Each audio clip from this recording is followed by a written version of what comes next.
اگر مجھے امام کے ساتھ مغرب کی نماز میں آخری رکعت ملتی ہے تو میں اپنی بقیہ نماز کس طرح پوری کروں گا؟ یہ ایک بھائی کا سوال ہے۔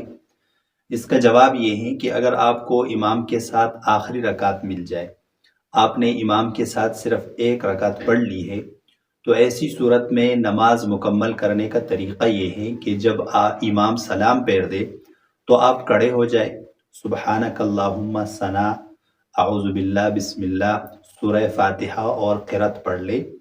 ایک رکعت کرنے کے بعد جس طرح آپ ایک رکعت پوری کر لے تو اس کے بعد آپ قاعدہ کر لے، قاعدے میں بیٹھ جائے اور التحیات پڑھے، درود شریف اور دعا نہ پڑھے۔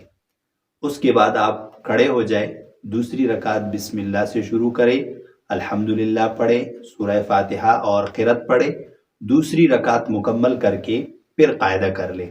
اصل میں یہاں پہ بعض لوگوں کو یہ اعتراض ہوتا ہے کہ یہ تو 3 قاعدے ہو گئے، تو اس سے نماز پر کوئی اثر نہیں پڑتا۔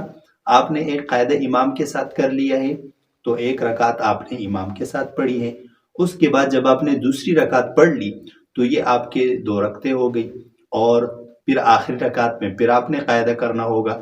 تو اس طرح نماز میں مغرب کی 3 رکعت والی نماز میں 3 قاعدے آ جاتے ہیں، لیکن اس سے نماز پر کوئی اثر نہیں پڑتا۔ آپ نے اسی طرح اپنی نماز مکمل کرنی ہے، اور اس کی وجہ سے کوئی سجدہ سہو یا کچھ بھی واجب نہیں ہوگا۔ نماز مکمل کرنے کا طریقہ یہی ہے کہ آپ ایک رکعت پڑھ کر قاعدہ کر لیں، پھر اس کے بعد آخری رکعت پڑھ کر پھر قاعدہ کر لیں۔